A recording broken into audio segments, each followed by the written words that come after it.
So 2-1. Our Holy Father looked very, very much at peace. He looked very much like he does in his good times. It was very satisfying, I think, for all of us to see him looking so serene. The image that struck me the most was right next to his body was the Easter candle, which was lighted during the course of this ceremony. And as I looked at him and looked at the Easter candle, it seemed to me that a wonderful image was our Holy Father's life was a life very much like this candle. That is, it burned very brightly for many, many, many years. And then as the candle wax ended, the wick very gently and very silently just went out.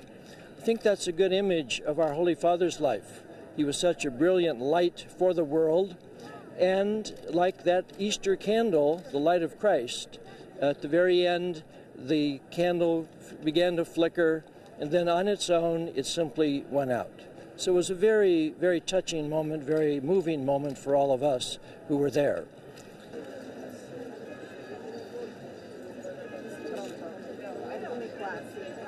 The Cardinal Martinez, the Camerlengo, announced that the first meeting of cardinals would be tomorrow morning at 10 o'clock, and there will be a number of things to decide, the funeral, the masses, and the like.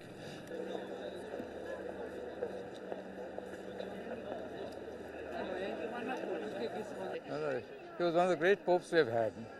He did so much for the church in this transitional time, from the old regime as it was to the new regime.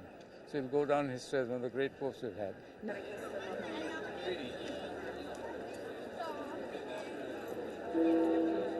We went up to a special chapel where the Pope now is, the body of the Pope, and also there we prayed, and we have done what it was foreseen by the regulations for this beginning of sede vacante.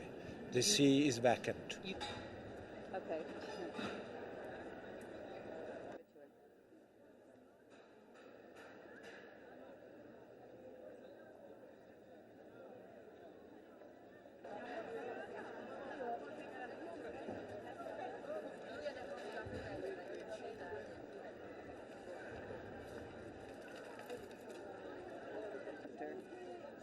So we're shooting it. I think we're going to have to... No, it's signed by his doctor. It's the official...